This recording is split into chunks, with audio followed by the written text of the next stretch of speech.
আজকের ভিডিওটা শুধুমাত্র সেই সমস্ত ছেলে মেয়েদের জন্য যারা অল্প বয়সে বাবাকে হারিয়েছে। বাবাকে হারানোর যন্ত্রণা যে সন্তানটা হারিয়েছে সে ছাড়া কেউই বোঝে না।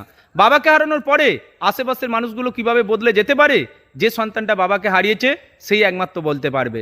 দেখবে যে সময় বাবা তোমার মারা যাবে সেই সময় অনেক মানুষকে তুমি পাশে পাবে, তারা সবাই তোমার পাশে এসে তোমাকে আতু উতু করবে। কিন্তু 10 দিন কাটার পরেই ওই প্রতিবেশী মানুষগুলো, তোমার নিজের কাকা মামা জ্যাঠা, এমনকি তোমার পিসি পর্যন্ত তোমার বিপক্ষে সর্বদাই তোমাকেই চোখ রাঙাবে। কাকারা দুহাত সম্পত্তি বেশি পাওয়ার জন্য ভাইপোকে পর্যন্ত কোণঠাসা করে দেবে। যতদিন তোমার বাবা বেঁচে থাকবে, যে কাকাগুলো তোমার মাথায় হাত বুলিয়ে লজেন্স কিনে দিত, যেই তোমার বাবা মারা যাবে তোমাকে বাভারা বলে সবসময় দূরে ঠেলে রাখবে, তোমার কাছ থেকে দুহাত বেশি জমি পাবে বলে তোমাকে মারার চেষ্টা করবে। এগুলো কিন্তু আমাদের সমাজে দিনের পর দিন হচ্ছে। তাই প্রতিটা সন্তানের উদ্দেশ্যে বলতে পারি, যারা অল্প বয়সে বাবাকে হারিয়েছে, বাবাকে হারানোর পরে কঠিন হাতে সমাজের মানুষের সঙ্গে লড়াই করতে হবে।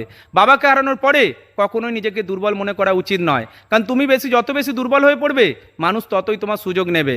বাবারা সন্তানদের প্রতি কেউ কোনোদিন মায়া দেখায় না, বরং বাবারা সন্তানদেরকে সবাই কাজে লাগাতে চেষ্টা করে। তাই তুমি অল্প বয়সে বাবাকে হারালে আশেপাশের মানুষকে মানুষ নয়, তোমাকে শত্রু হিসাবে দেখতে হবে, তবেই তুমি এই পৃথিবীতে বেঁচে থাকতে পারবে।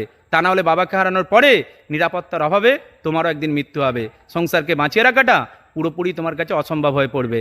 এটাই সত্যি। ভালো থাকবেন প্রত্যেকে।